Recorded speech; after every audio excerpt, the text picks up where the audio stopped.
You may or may not know that I've been very resistant to making any kind of savory macarons, but I've been poked and prodded into it enough recently that I decided to go on this adventure of making 3 different variations of cheese macarons. The first one I'm starting off with, I have a box of Kraft macaroni and cheese. No, this is not sponsored, but when I was in South Korea for my Korean studies, a friend of mine got me a cheese macaron at a local cafe, and when I bit into it, it tasted exactly like spray cheese or like the sauce from Kraft mac and cheese. So I felt like the easiest way for me to replicate that kind of fake cheese taste was by literally using the packet of cheese from a mac and cheese box. So number 1, I am going to be using just literally this packet of cheese mix in my macarons. The second one, kind of taking it up a notch, I am using this Borsen, again, not sponsored, not an ad, black pepper cheese spread. So I wanted to do this both because I like the idea of having black pepper in a macaron. I like that it's a cheese spread. I think that will incorporate a little bit better into kind of buttercream. And I also think that this is widely available, so if you want to try to replicate this, you can. The third macaron I'm going to be making, there is a local cheese shop that sells this very fancy, expensive goat cheese that is soaking in this honey syrup and is just packed with pine nuts and all kinds of dried fruit, figs, apricot, cranberries, golden raisins. It is delicious. It is definitely my favorite cheese. Anytime my family has like a charcuterie or cheese board or something, this is always going to be present. Anytime we have anyone over, this is going to be present. So because it's one of my favorite cheeses locally, I wanted to include this in one of my macarons. So I just whipped up a batch of white shells and then used some gel food coloring to paint on a stripe so you know which is which. The first is just going to be the Kraft mac and cheese flavor. The second is going to be the black pepper Borsen with some strawberry raspberry jam. And then the third one is going to be the goat cheese from that cheese mixture, and then also with the dried fruit on the center.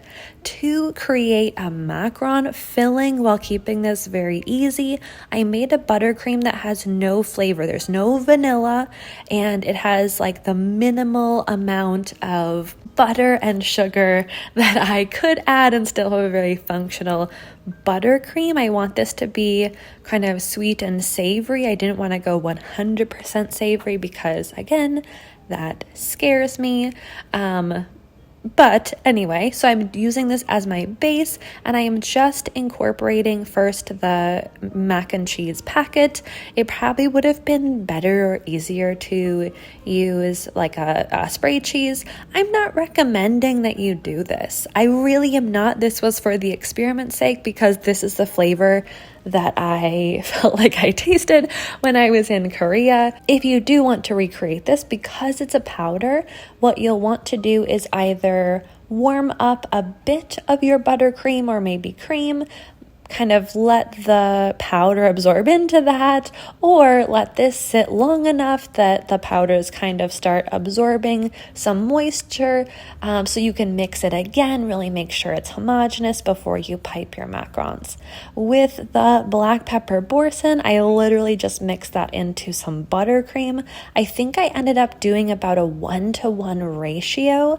I wanted it to be super creamy and cheesy, but I didn't want to just pipe in the Borsen cheese. I wanted to have a little bit of a sweeter, silkier texture. I did the same exact thing for the fancy cheese. Took a little bit longer to incorporate because it was a little bit firmer, but I did get it incorporated just fine.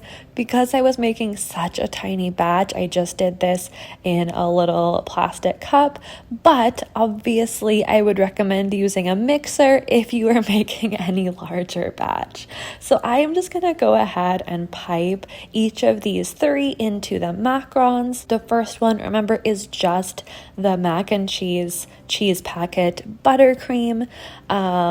And like any macaron, I'm going to sandwich these, get them in my fridge, and let them mature at least overnight before eating them.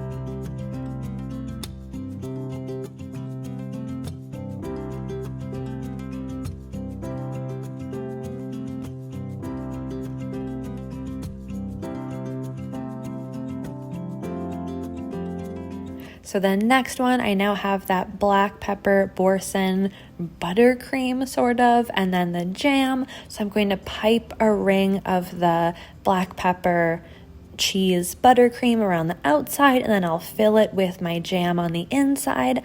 I never have a problem with this creating too moist of a shell. If you are worried about that and you do want to give this recipe a try, I would recommend that you just put a small dab of the buttercream, or you can use a bit of white chocolate or a very tiny brush of cocoa butter across your macaron shell, just to have some sort of barrier between the shell and the jam.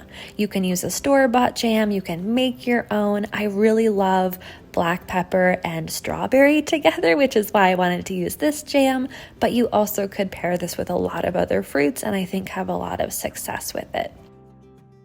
After those are sandwiched, they will also go into the refrigerator overnight for 24 hours before it's a good idea to bite into them.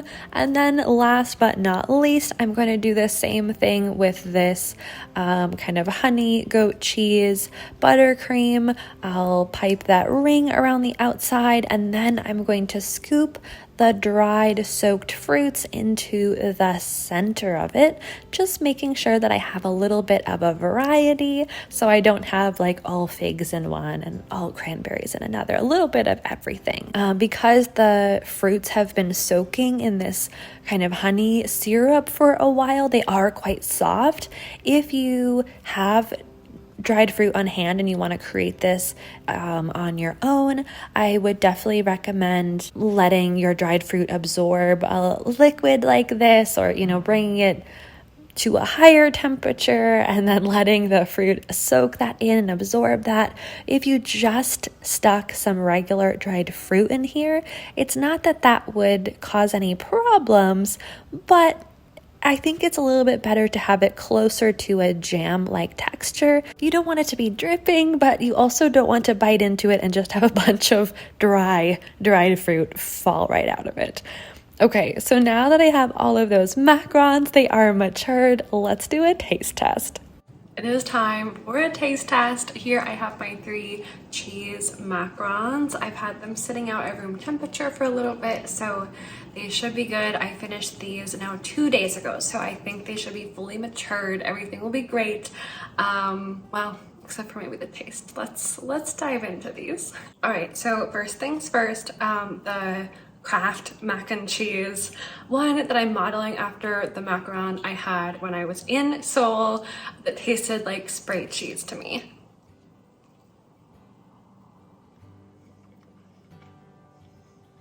It's still very orange. So it tastes exactly like macarons and macaroni and cheese together in your mouth. And I'm kind of envisioning, I'm not a mom, I don't have any kids, but if I had a 3-year-old and you made this 3-year-old mac and cheese for lunch, and you also give them like a vanilla macaron, and the kid puts like both things in their bowl, eats a little bit, and then it's like, Mom, I'm done. And you as a mom just like eat the leftovers. Like that's the scenario that I feel like you would get a macaron that tasted like this on accident. Like separately, they're both fine flavors, but it's not meant to be together. It tastes like an accident, It tastes like kid leftovers. Okay, number 2, let's move on. Okay, number 2 is the boursin black pepper with the strawberry raspberry jam inside, and I think this one is definitely going to be better, but I don't know if it's also gonna taste like an accident.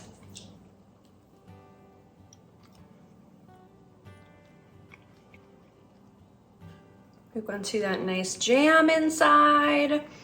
It's really nice and matured. It's not squidging out. Honestly, I think it's a pretty good macaron. Like, if somebody asked me to make savory macs for an event, I would definitely throw this out as an option. Because of the jam inside, it has, like, my brain is registering it like as a macaron, but you get that really nice first hit from the black pepper, that kind of cheesiness, but it ends with more of that sweet jam macaron shell finishing note, so it still reads as macaron on purpose. I'm okay with this. I wouldn't want it all the time, but I'm okay with it. All right, last but not least, there was that fancy cheese I got at a local cheese shop with the dried fruit inside, and I mean, as long as it still tastes like that cheese, I would eat a million of these, so let's dig in.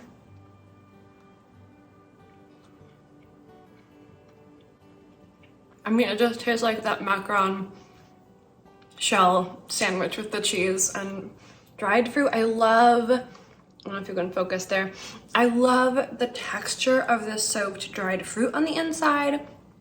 I think that is actually really nice. There's that like honey sweetness, and the goat cheese is like a really smooth, subtle goat cheese. So even though it is technically a savory macaron and there is goat cheese in here, it still reads as like a sweet macaron. I think this would be a really, really great choice if you're having like a charcuterie board or like an end of really fancy dinner kind of macaron that is kind of bridging the sweet and savory elements. I think it's quite nice. I ate that. All right, thank you for coming along on this cheese macaron adventure with me. I hope you enjoyed it. Let me know down below, what savory macarons do you want to see? Have you tried them in your kitchen? Did you like watching me experiment with this? Which one of these macarons would you try? I have so many questions. I want to know your answers, so leave them down below. Until next time, have a wonderful day. Bye.